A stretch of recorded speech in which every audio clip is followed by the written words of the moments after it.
O Livro dos Espíritos. Allan Kardec. Tradução, Dr. Guilom Ribeiro. 76ª edição, 1944. Introdução ao estudo da doutrina espírita. 2. A outra palavra acerca da qual importa igualmente que todos se entendam, por constituir um dos fechos de abóbada de toda a doutrina moral, e ser objeto de inúmeras controvérsias, a míngua de uma acepção bem determinada. É a palavra alma. A divergência de opiniões sobre a natureza da alma provém da aplicação particular que cada um dá a esse termo. Uma língua perfeita, em que cada ideia fosse expressa por um termo próprio, evitaria muitas discussões. Segundo uns, a alma é o princípio da vida material orgânica. Não tem existência própria e se aniquila com a vida, é o materialismo puro. Neste sentido e por comparação, diz-se de um instrumento rachado, que nenhum som mais emite, não tem alma. De conformidade com essa opinião, a alma seria efeito e não causa. Pensam outros que a alma é o princípio da inteligência, agente universal do qual cada ser absorve uma certa porção. Segundo esses, não haveria em todo o universo senão uma só alma a distribuir centelhas pelos diversos seres inteligentes durante a vida destes, voltando cada centelha, mortos ou seres, à fonte comum, a se confundir com o todo, como os regatos e os rios voltam ao mar, de onde saíram. Essa opinião difere da precedente em que, nesta hipótese, não há em nós somente matéria, subsistindo alguma coisa após a morte. Mas é quase como se nada subsistisse, porquanto, destituídos de individualidade, não mais teríamos consciência de nós mesmos. Dentro desta opinião, a alma universal seria Deus, e cada ser um fragmento da divindade. Simples variante do panteísmo. Segundo outros, finalmente, a alma é um ser moral, distinto, independente da matéria que conserva sua individualidade após a morte.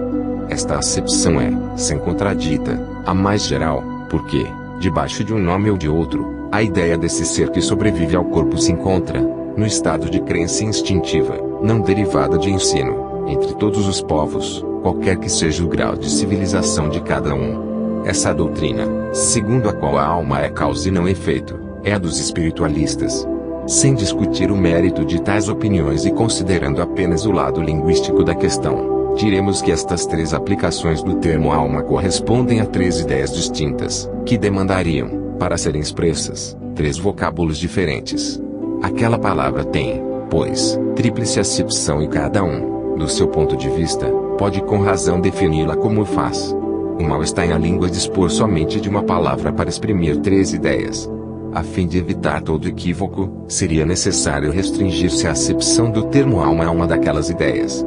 A escolha é indiferente, o que se faz mister é o entendimento entre todos, reduzindo-se o problema a uma simples questão de convenção. Julgamos mais lógico tomá-lo na sua acepção vulgar e por isso chamamos alma ao ser imaterial e individual que em nós reside e sobrevive ao corpo. Mesmo quando esse ser não existisse, não passasse de produto da imaginação, ainda assim fora preciso um termo para designá-lo. Na ausência de um vocábulo especial para a tradução de cada uma das outras ideias a que corresponde a palavra alma, denominamos princípio vital o princípio da vida material e orgânica, qualquer que seja a fonte de onde promane, princípio comum a todos os seres vivos, desde as plantas até o homem. Pois que pode haver vida com exclusão da faculdade de pensar, o princípio vital é uma propriedade da matéria, um efeito que se produz achando-se a matéria em dadas circunstâncias. Segundo outros, e esta é a ideia mais comum, ele reside em um fluido especial, universalmente espalhado e do qual cada ser absorve e assimila uma parcela durante a vida, tal como os corpos inertes absorvem a luz. Esse seria então o fluido vital que, na opinião de alguns, em nada difere do fluido elétrico animalizado, ao qual também se dão os nomes de fluido magnético, fluido nervoso, etc.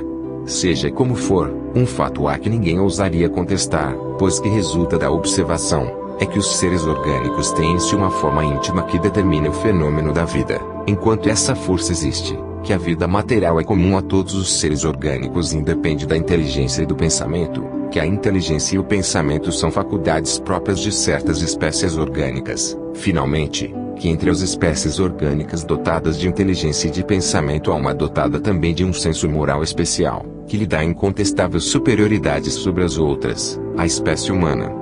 Concebe-se que, com uma acepção múltipla, o termo alma não exclui o materialismo, nem o panteísmo.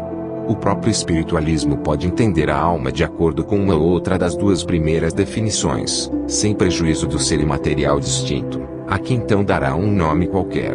Assim, aquela palavra não representa uma opinião, é um proteu, que cada um ajeita a seu bel prazer. Daí tantas disputas intermináveis. Evitar-se igualmente a confusão, embora usando-se do termo alma nos três casos, desde que se lhe acrescentasse um qualificativo especificando o ponto de vista em que se está colocado, ou a aplicação que se faz da palavra. Esta teria, então, um caráter genérico, designando, ao mesmo tempo, o princípio da vida material, o da inteligência e o do senso moral, que se distinguiria mediante um atributo, como os gases, por exemplo, que se distingue aditando-se ao termo genérico as palavras hidrogênio, oxigênio ou azoto.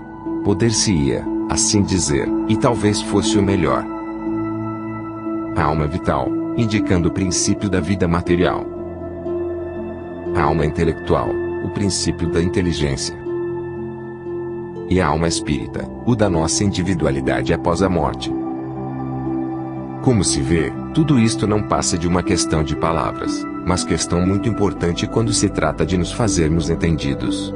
De conformidade com essa maneira de falar, a alma vital seria comum a todos os seres orgânicos, plantas, animais e homens. A alma intelectual pertenceria aos animais e aos homens, e a alma espírita somente ao homem.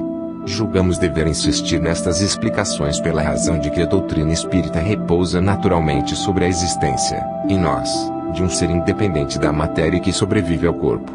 A palavra alma, tendo que aparecer com frequência no curso desta obra, cumpria fixássemos bem o sentido que lhe atribuímos, a fim de evitarmos qualquer engano. Passemos agora ao objeto principal desta instrução preliminar.